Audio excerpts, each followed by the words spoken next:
Setiap tanggal 25 November, Indonesia memperingati Hari Guru Nasional. Meski sering disebut sebagai pahlawan tanpa tanda jasa, faktanya guru-guru di Indonesia masih menghadapi berbagai tantangan.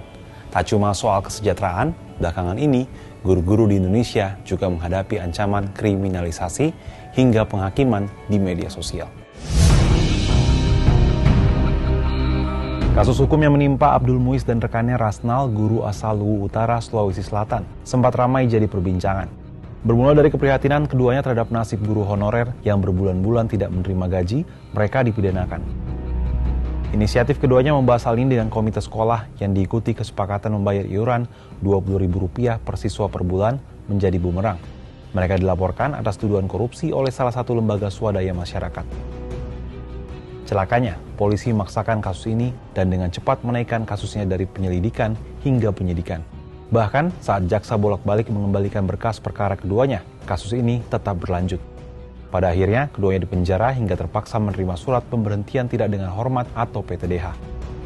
Tak menyerah, mereka tetap berjuang hingga akhirnya mendapat rehabilitasi dari Presiden Prabowo dan kembali mengajar seperti semula. Kasus yang jadi sorotan publik ini bukan yang pertama. Di tahun 2024, kasus kriminalisasi guru juga pernah menimpa Supriyani, seorang guru honorer di SDN 4 Baito, Konawe Selatan, Sulawesi Timur. Supriyani sempat menjalani proses hukum setelah ia dituding memukul salah satu murid. Seiring kasus yang terus bergulir, ia ditetapkan sebagai tersangka. Ia bahkan sempat minta maaf kepada keluarga pelapor atas setiap permasalahan yang terjadi. Bahkan Supriyani sempat diperas hingga Rp50 juta agar kasusnya bisa diselesaikan.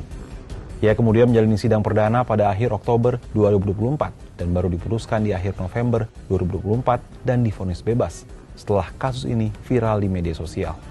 Tak hanya soal kriminalisasi, perkembangan media sosial membuat relasi antara guru, orang tua, dan publik menjadi bergeser. Media sosial membuat peran guru jauh lebih terekspos. Sayangnya, hal itu belum diiringi dengan mekanisme perlindungan dan tata kelola kasus yang menyesuaikan pergeseran relasi tersebut.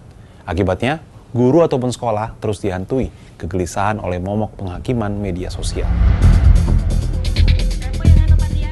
Kegelisahan itu sempat menghantui para guru di SD Negeri 150 di kawasan Sungai Tenang, Kecamatan Gandus, Palembang, Sumatera Selatan pada Senin 3 November 2025. 2 hari sebelumnya viral informasi yang menyebut siswa SD Negeri 150 berinisial FR mengalami mata merah dan lebam yang diduga akibat penganiayaan di sekolah.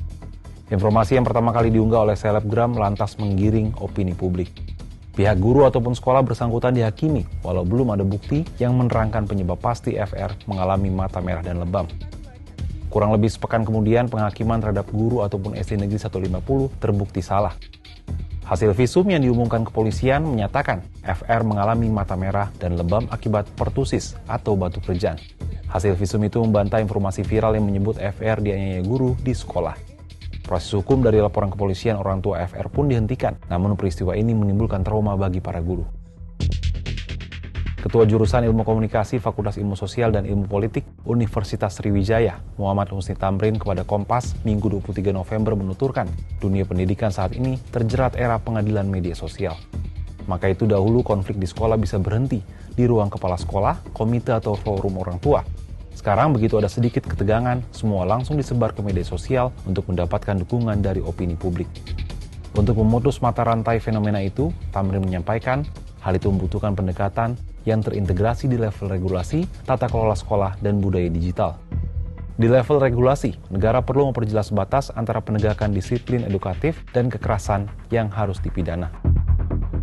Sebutan pahlawan tanpa tanda jasa terasa semakin ironis ketika para pendidik justru dikriminalisasi saat memperjuangkan hak rekan sejawat atau mendidik siswa. Hal ini tentu menjadi catatan bagi pemerintah dan publik untuk benar-benar merefleksikan dan mengevaluasi peran guru sebagai pendidik lewat momentum Hari Guru Nasional. Kalau menurut Sobat Kompas, apa tanggapannya?